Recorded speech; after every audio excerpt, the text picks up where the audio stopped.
ಹೆಸರು ಪಾರ್ಥ ಅಂತ. ದಶವಾರದಲ್ಲೇ ನಾನು ವ್ಯವಸಾಯ ಮಾಡ್ಕೊಂಡಿದ್ದೀನಿ. ಯಾವ ಟಗರುಗಳು ಸರ್ ಇವು?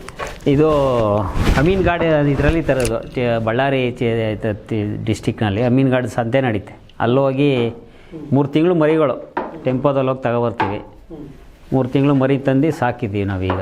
ಈ ಮಟ್ಟಕ್ಕೆ ಬಂದಿದೆ, ಈಗ 1 ವರ್ಷ ಆಗಿದೆ ತಗೊಬಂದು. ಟಗರು ಸಾಕಾಣಿಕೆ ಅನುಭವ ಇತ್ತ ನಿಮಗೆ? ಇಲ್ಲ ಮೊದಲೇ ಯಾವಾಗಲೂ ಇರಲಿಲ್ಲ. ಸೀಮೆ ಹಸುಗಳು, ನಾಟಿ ಹಸುಗಳು ಇವೆಲ್ಲ ಮಾಡ್ಕೊಂಡು ಹೋಗ್ತಿದ್ವಿ. ಈ ಸಾರಿ ಹೊಸ್ದಾಗಿ ಇಲ್ಲಿ ಅಕ್ಕಪಕ್ಕ ನೋಡಿ ಕಲ್ತ್ಕೊಂಡು ನೋಡ್ಕೊಂಡು ಹೋಗ್ತಾ ಇದ್ದೀವಿ. ಅವರ ನೋಡ್ಕೊಂಡು ಅವ್ರ ಅನುಸರಿಸ್ಕೊಂಡು ನಾವು ಸಾಕ್ತಾಯಿದ್ದೀವಿ. ಚೆನ್ನಾಗಿ ಬಂದಿದೆ. ಫಸ್ಟ್ ಅನುಭವ ಆದರೂ ಚೆನ್ನಾಗಿ ಸಾಕಿದ್ದೀನಿ. ಇದೇ ಫಸ್ಟ್ ಬ್ಯಾಚ್ ನಿಮ್ಮದು? ಹಾಂ, ಇದೇ ಫಸ್ಟ್ ಬ್ಯಾಚು ಸರ್. ಇನ್ನೂ ಒಂದು ಸಾರು ಮಾರಿಲ್ಲ ನಾನು. ಇದೇ ಫಸ್ಟ್ ಬ್ಯಾಚು. ಹೋದ ಡಿಸೆಂಬರಲ್ಲಿ ತಂದಿದ್ದು, ಅಂದರೆ ಈ ಡಿಸೆಂಬರ್ಗೆ 1 ವರ್ಷ ಆಯಿತು. ಈಗ ಬಕ್ರೀದ್ಗೆ ಮಾರೋಣ ಅಂದ್ಕೊಂಡಿದ್ದೆ. ಯಾಕಂದರೆ ಬಕ್ರೀದಿಗೆ ಮಾರಿದ್ರೆ ಸ್ವಲ್ಪ ರೇಟು ಚೆನ್ನಾಗಿ ಸಿಗುತ್ತೆ. ಮುಸ್ಲಿಮ್ಸು ಅವ್ರಿಗೆ ಯಾವುದೇ ಐಬ್ ಇರಬಾರ್ದು, ಕೊಂಬೆ ಆಗಲಿ ಒಂದು ಸ್ವಲ್ಪ ಗಾಯನೇ ಆಗಲಿ ಅವ್ರಿಗೇನು ಇರಬಾರ್ದು. ಜೊತೆಗೆ ಮರಿ ಅವ್ರು ನೋಡೋಕ್ಕೆ ಕೊಂಬು ಆಕರ್ಷಣವಾಗಿರಬೇಕು. ಅವ್ರಿಗೊಂಥರ ಏನೋ ಒಂದು ಇದು ಸೋಕಿ ಅವ್ರಿಗೆ. ಈ ಥರ ಅಟ್ರಾಕ್ಷನ್ ಆಗಿದ್ದರೆ ನಾವು ಹೇಳ್ದಷ್ಟು ಕೊಟ್ಟು ತೊಗೊಂಡೋಗ್ತಾರೆ. ಜೊತೆಗೆ ಅವ್ರಿಗೆ ಮರಿ ಎರಡಲ್ಲೂ ಮರಿ ಆಗಿರಬೇಕು, ಬಲ್ತಿರಬೇಕು. ಸಣ್ಣ ಮರಿಗಳು ಇಟ್ಕೊಳ್ಳಲ್ಲ ಅವರು.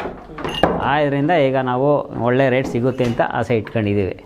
ಓಕೆ, ನೀವು ಟಗರು ತರಬೇಕು ಅಂತಂದರೆ ಸೆಡ್ ಮಾಡಬೇಕು ಅಂದ್ಕೊಂಡಿದ್ರೆ, ಇಲ್ಲ ಅಂದರೆ ನೆಲದ ಮೇಲೆ ಕಟ್ಟಿ? ಇಲ್ಲ, ಫಸ್ಟು ನೆಲದಲ್ಲೇ ಮಾಡ್ಕೊಂಡಿದ್ವಿ.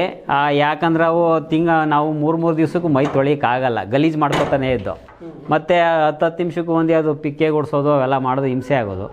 ಇದಾದರೆ ತಿಂಗಳು 15 ದಿವಸಕ್ಕೆ ತಿಂಗಳು ಒಂದ್ಸರಿ ಕೆಳಗಡೆ ಪಿಕ್ಕೆ ಬಿದ್ದಿರುತ್ತೆ, ಎತ್ಕೋತಾ ಇರ್ಬೋದು. ಮತ್ತು ಕುರಿನೂ ಗಲೀಜಾಗಲ್ಲ, ಸೇಫ್ಟಿಯಾಗಿರ್ತದೆ. ಯಾವುದೇ ಗಾಯ ಆಗಲಿ ಉಣ್ಣೆ ಆಗಲಿ ಏನೂ ಆಗಲ್ಲ ಮೇಲಿದ್ದರೆ. ಇಲ್ಲಿ ಜಾಗ ಖಾಲಿ ಇತ್ತಿಲ್ಲ, ಇದಕ್ಕೆ ಸಿಂಪಲಾಗಿ ಮಾಡ್ಕೊಂಡ್ವಿ. ಸರ್ ನೋಡ್ಕೊಂಡು ಇನ್ನು ಸ್ವಲ್ಪ ಎಕ್ಸ್ಟೆಂಡ್ ಮಾಡ್ಕೊಳ್ಳೋಣ, ಇನ್ನೊಂದು 6 ಮರಿಗೆ ಅಂದ್ಕೊಂಡು ಇದ್ದೀನಿ. ಓಕೆ, ಈ ಶೆಡ್ಡಲ್ಲಿ ಲೋ ಶೆಡ್ ಬಜೆಟ್ ಅಂತ ಮಾಡ್ಕೊಂಡಿದ್ದೀರಾ? ಹೌದು, ಲೋ ಶೆಡ್ ಬಜೆಟ್. ಎಷ್ಟು ಕಟ್ಬೋದು ಸರ್ ಇದು? ಈ ಸೈಡು ಮಾಡ್ಕೊಂಡ್ರೆ 14 ಮರಿ ಕಟ್ಬೋದು. ಈ ಸದ್ಯಕ್ಕೆ ನಾನು 4-6 ಮರಿ ಇದೆ. ಇನ್ನೂ 6-7 ಮರಿ ಕಟ್ಕೋಬೋದು. ನೀವೇ ಮಾಡ್ಕೊಂಡಿರೋ ಶೆಡ್ಡ? ಇಲ್ಲ ಅಂದರೆ ಇದು? ಇಲ್ಲ, ಮರಗಳು ತಂದು ಆಚಾರ್ಯ ಇವರು ಮರದ ಕೆಲಸ ಮಾಡ್ತಾರಲ್ಲ ಅವ್ರ ಕೈಲಿ ಮಾಡ್ಕೊಂಡಿದ್ದು. ಅವ್ರ ಹತ್ರ ಇವತ್ತೇಲಿ ಬರೀ 12,000 ರೂಪಾಯಿ ಮಾಡ್ಕೊಂಡ್ವಿ. ಕೆಲವರು ಲಕ್ಷಾಂತರ ರೂಪಾಯಿ ಖರ್ಚು ಮಾಡ್ತಾರೆ. ಸುಮ್ಮನೆ ಯಾಕೆ ಸಾಲ ಮಾಡ್ಕೊಂಡು ಹಾಳು ಮಾಡ್ಕೊಳ್ಳೋದು? ಇರೋದ್ರಲ್ಲೇ ಅಡ್ಜಸ್ಟ್ ಮಾಡ್ಕೊಂಡು ಅದರಲ್ಲೇ ಅಡ್ಜಸ್ಟ್ ಮಾಡ್ಕೊಂಡು ಜೀವನ ಮಾಡ್ಕೊಂಡು ಹೋಗ್ಬೇಕು. ಸುಮ್ಮನೆ ಅದ್ದೂರಿತನ ಮಾಡ್ಕೊಂಡು ಹೋಗೋದು, ಸಾಲ ಮಾಡ್ಕೊಳ್ಳೋದು. ರೈತರು ಈಗ ಕಂಡಿದ್ದೀರಲ್ಲ ಸಾಲ ಮಾಡ್ಕೊಂಡು ಇದು ಮಾಡ್ಕೊಳ್ಳೋದು. ಅದರ ಬದಲು ಬೇಡಿ, ಲೋ ಬಜೆಟಲ್ಲೇ ಮಾಡ್ಕೊಳ್ಳಿ, ಕೈಗೆಟುಕು ಬೆಲೆಯಲ್ಲಿ. ಯಾಕಂದ್ರೆ ಹಳ್ಳಿ ಕಡೆ ಮರಗಳು ಸಿಗುತ್ತೆ, ಎಲ್ಲ ಸಿಗುತ್ತೆ, ಅದರಲ್ಲೇ ಅಡ್ಜಸ್ಟ್ ಮಾಡ್ಕೋಬೋದು, ಏನು ತೊಂದರೆ ಆಗೋಲ್ಲ. ಇದಕ್ಕೆ ಯಾವ ಮರ ಯೂಸ್ ಮಾಡಿದ್ದೀವಿ? ಇದಕ್ಕೆ ನೀಲಗಿರಿ ಮರ ಯೂಸ್ ಮಾಡಿದ್ದೀವಿ. 1 ಇಂಚು ದಪ್ಪ 3 ಇಂಚು ಅಗಲ ಕಟ್ ಮಾಡಿಸ್ಕೊಬಂದು ಮಿಲ್ನಲ್ಲಿ ಅದನ್ನು ಪಟ್ಟಿ ಮಾಡಿ ಮರದ ಮೇಲೆ ಕುಣಿಸಿ ಅಟ್ನೆ ಥರ ಮಾಡ್ಕೊಂಡು ಹೈಟಾಗಿ ಕೆಳಗಡೆ ಗಂಜಿಲ ಬೀಳೋದು, ಪಿಕ್ಕಿ ಎಲ್ಲ ಕೆಳಗಡೆ ಬಿದ್ದೋಗುತ್ತೆ. ಮರಿಗಳು ಆರಾಮಾಗಿ ಮೇಲೆ ಇರುತ್ತೆ. ಏನಾದರೂ ಪಿಕ್ಕೆ ಬಿದ್ದೋಗ್ಬೇಕಷ್ಟೇ. ಒಂದು ಇಂಚಿಗೂ ಕಮ್ಮಿ ಇರುತ್ತೆ ಇದು ಕಿಂಡಿ. ಅದರಿಂದ ಗೊರ್ಸ್ಲು ಒಳಗಡೆ ಹೋಗಿ ಚಾನ್ಸ್ ಇರಲ್ಲ. ಇದೇ ಥರ ಮಾಡ್ಕೋಬೇಕು ಅಂತಿತ್ತ ನಿಮಗೆ ಪ್ಲ್ಯಾನ್? ಹಾಂ, ಇದೇ ಥರ ಮಾಡ್ಕೋಬೇಕು ಅಂದರೆ ನಾವು ಎಲ್ಲ ನೋಡ್ತಾ ಇರ್ತೀವಲ್ಲ ಅದರಲ್ಲಿ ನೋಡ್ಕೊಂಡು ಮಾಡಿದ್ವಿ. ಫಸ್ಟು ಕೆಳಗಡೆನೇ ಕಟ್ಟಾಕ್ತಿದ್ವಿ. ಯಾಕಂದರೆ ಈಗ ಆಗ ಏನು ಸಿಕ್ಕಾಮಡೆ ಗಲೀಜು ಮಾಡ್ಕೊಳ್ಳುವ ನೋಡೋಕ್ಕೆ ಆಯ್ತಿರಲಿಲ್ಲ. ಈಗ 15,000 ತಿಂಗ್ಳಿಗೆ ಮೈಸ್ತೊಳಿದ್ರು ಆರಾಮಾಗಿರುತ್ತೆ. ಮರದ ಹಲಗೆಗಳಿದ್ರೆ ಹಲಗೆನಾರು ಮಾಡ್ಕೋಬೋದು. ನಮ್ಗೆ ಇದು ಪೈಪ್ ಸಿಗಿತ್ತು, ಪೈಪ್ ನಮ್ಮಲ್ಲೇ ಇತ್ತು, ಕೃಷಿ ಹೊಂಡದ್ದು. ಅದನ್ನೇ ಕಟ್ ಮಾಡಿ ಹಾಕ್ಕೊಂಡ್ವಿ. ಇಲ್ಲ ಹಲಗೆನೆಲ್ಲ ಮಾಡ್ಕೋಬೋದು. ಇಲ್ಲಾಂದರೆ ಕ್ರೇಟ್ ಬರುತ್ತೆ, ಕ್ರೇಟಲ್ಲಿ ಮಡಿಕೊಬೋದು. ಇಲ್ಲ ಸೇಬಿನ ಪುಟ್ಟಿ ಬರುತ್ತಲ್ಲ ಅದರಲ್ಲಾರ ಮಾಡ್ಕೋಬೋದು. ಇದು ಒಟ್ಟು ಅವರು ಮರಗೆಲ್ಸ ಕೂಲಿ ಎಲ್ಲ ಸೇರಿ 14,000 ಖರ್ಚಾಗಿದೆ. ಈ ಕಡೆ ಮಾಡ್ಕೋತೀನಿ ಇದಕ್ಕೂ 14,000 ಬೇಕು. ನಾವು ಅದು ನೋಡಿ ಇದು ಯಾವ ಥರ ಏನಾಗುತ್ತೆ, ಇದರಲ್ಲಿ ಲಾಭ ಏನು ಸಿಗುತ್ತೆ ನೋಡಿಕೊಂಡು ಇದನ್ನ ಎಕ್ಸ್ಟೆಂಡ್ ಮಾಡ್ಕೊಳ್ಳೋದು ಮಾಡ್ತಾಯಿದ್ದೀವಿ. ಇದು ಬರೀ ಕುರಿಗಳ ಸಂತೆನೇ ಅದು. ಈ ಥರ ಸಣ್ಣ ಮರಿಗಳು ಸಾಕೋರು, ಆಸಕ್ತಿ ಇರೋರು ಈ ಕಡೆಯಿಂದ ಹೋಗಿ ಎಲ್ಲ ತರ್ತಾರೆ. ಎಲ್ಲ ಈ ಥರ ಮರಿಗಳೇ ಅವರು ಮಾರೋದು. 3 ತಿಂಗಳು ಮರಿ, 4 ತಿಂಗಳು ಮರಿ ತಗೊಬರ್ತಾರೆ, ಮಾರ್ತಾರೆ. ಹೆಣ್ಮರಿಗಳು ಇರ್ತವೆ, ಕೆಲವ್ರು ಯಾರು ಹೆಣ್ಮರಿಗಳು ಹಿಡ್ಕೊಳ್ಳಲ್ಲ. ಹಿಂಗೆ ಟಗರು ಮರಿಗಳು ತಗೊಬಂದು ನಾವು ಈ ಕಡೆ ಬಂದು ಸಾಕ್ತೀವಿ. ಓಕೆ, ನೀವು ಎಷ್ಟು ತಿಂಗಳು ಮರಿಗಳು ತೊಗೊಂಡು ಬರ್ತೀರಾ? ನಾವು ತೊಗೊಂಡು ಬರ್ತೀರಾ? ಅದಕ್ಕೆ ಅದು ಬೀಜ ಇರಬೇಕು, ಅದಕ್ಕೆ ಯಾವುದೇ ಐಬ್ ಇರಬಾರ್ದು. ಮತ್ತು ಕಾಲುಗಳೆಲ್ಲ ಯಾವುದೇ ಮಾಮೂಲಿ ಅಂದರೆ ಯಾವುದೇ ಗುಳುಕಿ ಇರಬಾರ್ದು. ಎಲ್ಲ ನೋಡ್ಕೊಂಡು ತಗೊಬರ್ತೀವಿ. ಹಂಗಾಗಿ ಮತ್ತು ಇದೆಲ್ಲ ಚೆನ್ನಾಗಿರುತ್ತೆ. ಸರ್ ನಾವು ಇದು ತಂದಾಗ ಜೊತೆ 12,000 ರೂಪಾಯಿ ಒಂದು ಜೊತೆಗೆ. ಅಲ್ಲಿಗೆ 24,000. ಒಂದು ಮರಿಗೆ 500 ರೂಪಾಯಿ ಖರ್ಚು ಬೀಳುತ್ತೆ. ಅಲ್ಲಿ ಟೆಂಪೋ ಚಾರ್ಜ್ ಬೇಕಲ್ವ, ನಾವು ಒಂದು ದಿನ ಇರಬೇಕು. ಒಟ್ಟಿನಲ್ಲಿ ಒಟ್ಟು ನನಗೆ 26,000 ರೂಪಾಯಿ ಖರ್ಚಾಗಿತ್ತು. ವಾತಾವರಣ 1-1.5 ತಿಂಗಳು ಬೇಕು ಸರ್ ಹೊಂದ್ಕೋಬೇಕಾದ್ರೆ. ಅಲ್ಲಿ ವಾತಾವರಣಕ್ಕೂ ನಮಗೂ ಮೇವು ಕರೆಕ್ಟಾಗಿ ಮೇಯ್ಬೇಕು. ನಮ್ಮ ಮೇವು ಮೇಯ್ಬೇಕು ಅಂದರೆ 1 ತಿಂಗಳನ್ನಾರು ಅಡ್ಜಸ್ಟ್ ಆಗಬೇಕು. ಅವು ಇಲ್ಲಿ ಬಂದು ಅಡ್ಜಸ್ಟ್ ಆಗೋದಕ್ಕೂ 1-1.5 ತಿಂಗಳು ಟೈಮ್ ತಗೋತು. ಆಮೇಲೆ ನಾವು ಹೇಳ್ದಂಗೆ ನಮ್ಮ ಇದಕ್ಕೆ ನಮ್ಮ ವಾತಾವರಣಕ್ಕೆ ಹೋಗ್ಕೋತದೆ. ನಾವು ಮಾಮೂಲಿ ಅಲ್ಲಿಂದ ಬಂದ ತಕ್ಷಣ ಮೈ ನೋವು ಇರುತ್ತೆ, ಅವಕ್ಕೂ ಮೈ ತೊಳಿತೀವಿ. ಹೊರಗಡೆ ಹೊಡ್ಕೊಂಡೋಗಿ ಒಂದಷ್ಟು ತೋಟದಲ್ಲಿ ಅಲ್ಲೆಲ್ಲ ಕಾಲಾಡಿಸ್ಕೊಂಡು ಮೈ ತೊಳೆಸ್ಕೊಂಡು ಬರ್ತೀವಿ. ಈಗ ಹೊಡ್ಕೊಂಡು ಹೋಗೋಕ್ಕಾಗಲ್ಲ ಇವನ, ಈಗ ಯಾಕಂದ್ರೆ 2 ಆಳು ಹಿಡಿಯೋಕ್ಕಾಗಲ್ಲ ಇವನ, ಗಲಾಟೆ ಮಾಡ್ತದೆ. ಆಗ ಸಣ್ಣ ಬರಿನಲ್ಲಿ ಒಂದು 6 ತಿಂಗಳು ಮೇಯಿಸಿದ್ವಿ ಹೊರಗಡೆ ಹೊಡ್ಕೊಂಡೋಗಿ. ಬಟ್ ಈಗ ಆಗಲ್ಲ. ಆಗ ಹೊರಗಡೆ ಎಲ್ಲ ರೂಢಿ ಮಾಡಿಕೊಂಡು ನಮ್ಗೆ ಒಗ್ಗಿಸ್ಕೊಂಡು ನಮ್ಮ ಇದಕ್ಕೆ, ಹಂಗಾಗಿ ಒಂದು 6 ತಿಂಗಳು ಚೆನ್ನಾಗಿ ಹೊರಗಡೆ ಮೇಯ್ದು ಆಮೇಲೆ ಈ ಥರ ಹಾಕ್ಬಿಟ್ಟು ಮೇಲ್ಗಡೆ ಕಟ್ಟಾಕ್ಬಿಟ್ವಿ. ಇವಾಗ ಎಷ್ಟು ತಿಂಗಳು ಇವಕ್ಕೆ ಟಗರುಗಳಿಗೆಲ್ಲ? ಇದು 1 ವರ್ಷದ ಮೇಲೆ ಈಗ 1 ತಿಂಗಳಾಗಿದೆ. ಡಿಸೆಂಬರ್ ಕರೆಕ್ಟಾಗಿ 1 ವರ್ಷ ಆಯಿತು. ಈ ವರ್ಷದ ಮೇಲೆ 1 ತಿಂಗಳು ಮರಿ ಈಗ ಅದು. ಅಲ್ಲಿ ಬಂದಿದೆಯಾ? ಹಾಂ, ಈಗೆಲ್ಲ 2 ಆಗಿದೆ. ಈಗ ನಾವು ಬಕ್ರೀದ್ ಮಾರೋ ಅಷ್ಟರಲ್ಲಿ 4 ಆಗಿರುತ್ತೆ. ಒಳ್ಳೆ ವಯಸ್ಸು. ಅಲ್ಲಾದಮೇಲೆ ಅವು ಬೆಳವಣಿಗೆ ಬರೋದು ಚೆನ್ನಾಗಿ ಕುರಿಗಳು. ಈ ಬೆಳವಣಿಗೆ ಆಗಬೇಕು ಅಂತಂದರೆ ಹಸಿರು ಮೇವೆಯಲ್ಲಿ ಕೈ ತಿಂಡಿಯಲ್ಲಿ ಏನು ಕೊಡ್ತೀರಾ? ನಾವು ಕೈ ತಿಂಡಿ ಅಂದರೆ ಮುಸ್ಕಿನ ಜೋಳ ಜೊತೆಗೆ, ಅದ್ರ ಜೊತೆಗೆ ಸ್ವಲ್ಪ ಹಿಂಡಿ ಅಷ್ಟೇ ನಾವು ಕೊಡ್ತಾ ಇರೋದು, ಇನ್ನೇನು ಕೊಡಲ್ಲ ನಾವು. ಹಸಿರು ಮೇವೆಲ್ಲ ಯಾವ ರೀತಿ ಕಟ್ ಮಾಡಿಕೊಡ್ತೀರಾ? ಕೆಲವರು ಅದೇ ಅನುಕೂಲ ಇರೋರು ಚಾಫ್ ಕಟ್ರು ಮಡಿಕೊಂಡಿದ್ದಾರೆ. ನಾವಿನ್ನೂ ಅದೇನೇನು ತಗೊಂಡಿಲ್ಲ. ನಾವು ಕೊಂಟ ಮೇಲೆ ಮಡಿಕೊಂಡು ಪೀಸ್ ಮಾಡಿ 1 ಇಂಚ್ ಪೀಸ್ ಮಾಡಿ ಹಾಕ್ತೀವಿ, ತಿಂತದೆ. ಕೆಲವರು ಅನುಕೂಲ ಇರೋರು ಮಿಷಿನ್ ಮೇವು ಕಟ್ ಮಾಡೋ ಮಿಷಿನ್ ಮಡಿಕೊಂಡವ್ರೆ, ಎಲ್ಲ ಮಾಡ್ಕೊಂಡು ಮಾಡ್ತಾರೆ. ನಾವು ಅದು ಮೇವು ಕಟ್ ಮಾಡೋ ಮಿಷಿನ್ ಮಡಿಕೊಂಡ್ರೆ ಏನು ಉಪಯೋಗ ಅಂದರೆ ಒಂಚೂರು ಮೇವು ವೇಸ್ಟ್ ಆಗೋಲ್ಲ. ಬಟ್ ಇದರಲ್ಲಿ ವೇಸ್ಟ್ ಆಯ್ತದೆ ನಾವು ಕಟ್ ಮಾಡೋದ್ರಲ್ಲಿ. ಅದೆಲ್ಲ ಸಣ್ಣ ಸಣ್ಣ ಚಿಪ್ಸ್ ಹೊಡಿತದೆ, ಕರೆಕ್ಟಾಗಿ ತಿನ್ಕೋತದೆ. ಬಟ್ ಇದರಲ್ಲಿ ವೇಸ್ಟ್ ಆಗುತ್ತೆ ಇದರಲ್ಲಿ. ಅದು ಮೆಷಿನ್ ಮಡಿಕೊಂಡ್ರೆ ಒಳ್ಳೆಯದು.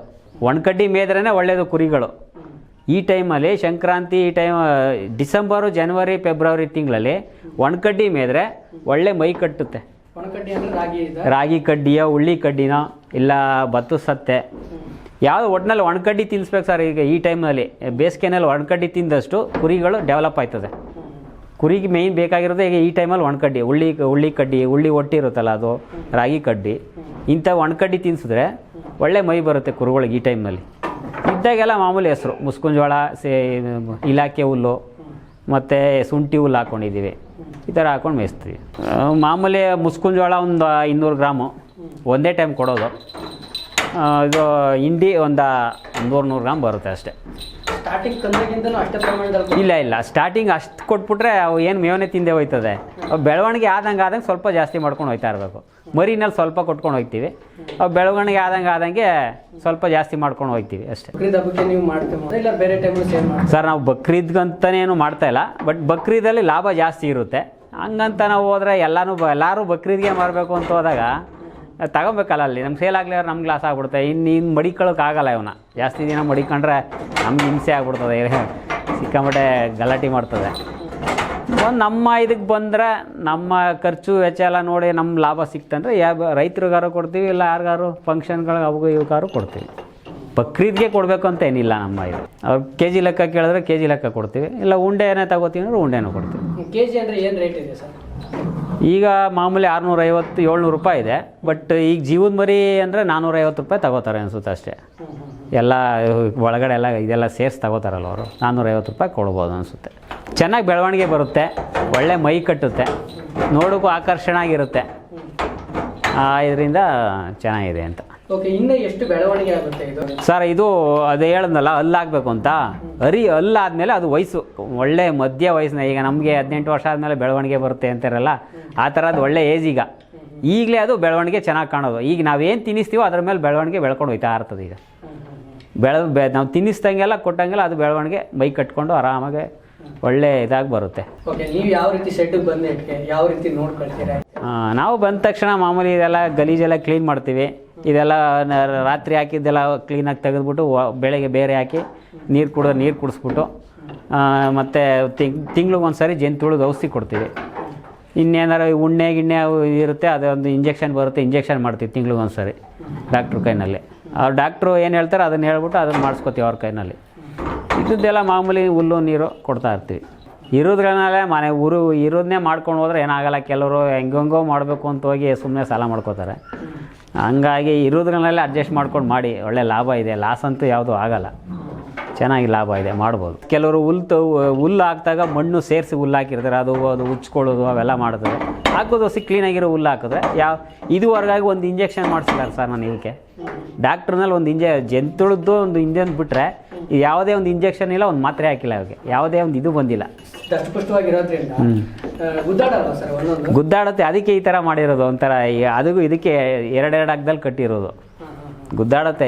ಇದಕ್ಕೆ ರಾತ್ರಿ ಟೈಮ್ ಕೆಲವು ಟೈಮ್ ನಿದ್ದೆನೇ ಕೊಡಲ್ಲ, ಹೊಡಿತಾ ಇರ್ತವೆ ಗುಂಪಿನಲ್ಲಿ. ಅದೇ ವಯಸ್ಸಾದ್ಮೇಲೆ ಸಾಕೋದು ಕಷ್ಟ ಇವನ. ಏನೋ ಒಂದೂವರೆ ವರ್ಷದೊಳಗೆ ಸೇಲ್ ಮಾಡಿಬಿಟ್ರೆ ಚೆನ್ನಾಗಿರುತ್ತೆ. ಇಲ್ಲ ಹೋಯ್ತಾ ಇನ್ನು ಗಲಾಟೆ ಜಾಸ್ತಿ ಆಯ್ತದೆ. ಕಟಾಕುತ್ತಾವೆ ಇರ್ತಾವಲ್ವಾ, ಕೋಪ ಜಾಸ್ತಿ ಅವಕ್ಕೆ. ಅವಕ್ಕೂ ಏನೋ ಒಂಥರ ಹುಮ್ಮಸ್ಸು, ಹೊಡಿತಾ ಇರ್ತದೆ ರಬ್ಬನೆ. ಮುಂದೆ ಇದನ್ನೇ ಡೆವಲಪ್ ಮಾಡ್ಕೊಂಡು ಇದ್ರ ಜೊತೆಗೆ ಮಾಮೂಲಿ ಹಸುಗಳು ಸಾಗೋ ಇವೆಲ್ಲ ಮಾಡಿಕೊಂಡು ಮಾಡ್ಕೊಂಡು ಹೋಗೋಣ ಅಂತ ಇದೀವಿ ಅಷ್ಟೇ. ಈಗ ಇನ್ನು ಸ್ವಲ್ಪ ಆ ಕಡೆ ಪ್ಯಾಸೇಜ್ ಇದೆ, ಅದಕ್ಕೆ ಒಂದು 10 ಹೆಣ್ಣು ಮರಿಗಳು ಹಾಕೊಂಬಿಟ್ಟು ಇದ್ರ ಜೊತೆಗೆ ಇವು ಬೇರೆ ಅವು ಬೇರೆ ಸಪ್ರೇಟು ಎಲ್ಲ ಮನೆಯಲ್ಲೇ ಸಾಕೊಳ್ಳೋ ಮಾಡುವ ಅಂತ ಮಾಡ್ತಾ ಇದ್ದೀರಿ. ಐಡಿಯಾ ಇದೆ. ನೀವು ಒಬ್ಬರೇನ ನೋಡ್ಕೊಳ್ಳೋದು? ಹಾಂ, ನಾನು ಒಬ್ಬರೇನೆ ನೋಡ್ಕೊಳ್ಳೋದು. ಮಾಮೂಲಿ ನಾವು ಮೇವು ತಂದು ಹಾಕ್ಬಿಟ್ರೆ ಮನೇಲಿ ಹೆಂಗಸ್ರುಗಳು ನೋಡ್ಕೋತಾರೆ. ನನ್ನ ಮಗ ಈಗ 6ನೇ ಕ್ಲಾಸು, ಅವನೇ ನೋಡ್ಕೊತಾನೆ. ಏನು ಕಟ್ಟಾಕೋಂಗಿಲ್ಲ, ಏನಿಲ್ಲ ಅಲ್ವಾ. ಹುಲ್ಲು ಹಾಕ್ಬಿಡೋದು, ನಿಂತ್ಕೊಳ್ಳೋದು, ನೀರು ಕುಡಿಸುವಾಗ ಒಂದು ಬಕೆಟ್ ಇಟ್ಕೊಂಡು ನೀರು ಕುಡಿಸ್ಬಿಟ್ರೆ ಆಯ್ತು. ಅವೇನು ಈಚೆ ಕಡೆ ಹಿಡ್ಕೊಂಡು ನಾವು ಹಿಡ್ಕೊಳ್ಳೋಕ್ಕಾಗಲ್ಲ, ಹಿಡ್ಕೊಳ್ಳೋಕೆ ಹೋಗೋದು ಇಲ್ಲ. ಅಷ್ಟೊಂದೇ ಇಲ್ಲೇ ನಲ್ಲಿ ಪೈಪ್ ಹಾಕ್ಕೊಂಡು ಇಲ್ಲೇ ಮೈ ತೊಳೆದ್ಬಿಡ್ತೀವಿ ಮೇಲ್ಗಡೆನೆ. ಒಂದು 1 ಅವರ್ ಕಷ್ಟ ಸುಗೋ ಒಂದು ಬಿಸಿಲಲ್ಲಿ ಒಣಗಿಸ್ಬಿಟ್ಟು ತಂದು ಕಟ್ಟಾಕ್ತೀವಿ. ಬಕ್ರೀದ್ ಅಂತಂದರೆ ಸರ್ ಅವ್ರು ಏನೇನು ನೋಡ್ತಾರೆ ಸರ್ ತಗೋಬೇಕು ಅಂತ? ಸರ್ ಅವರು ಬಕ್ರೀದ್ನಲ್ಲಿ ನೋಡೋಕ್ಕೆ ಲುಕ್ಕಾಗಿರಬೇಕು, ಕಣ್ಣು ಹೊಳಪಾಗಿರ್ಬೇಕು ಅವ್ರಿಗೆ. ಮತ್ತು ಯಾವುದೇ ಒಂದು ಗಾಯ ಇರಬಾರ್ದು ಅದ್ರ ಮೇಲೆ, ಕುರಿಗಳ ಮೇಲೆ ಗಾಯ ಅಲ್ಲಿ ಕಾಲುಗಳು ಚೆನ್ನಾಗಿರಬೇಕು, ಕಣ್ಣು ಚೆನ್ನಾಗಿರ್ಬೇಕು, ಕೊಂಬುಗಳು ಚೆನ್ನಾಗಿರಬೇಕು, ಯಾವುದೇ ಒಂದು ಗಾಯ ಇರೋಕ್ಕಿಲ್ಲ ಅವಕ್ಕೆ. ಆ ಥರದವು ಅವರ ಹಿಡಿಯೋದವರು. ಈಗ ನಿಮ್ಮ ಯಾವ ರೀತಿ ಯಾವುದೇ ಒಂದು ಇದು ಇಲ್ಲ ಸರ್ ನಮಗೆ.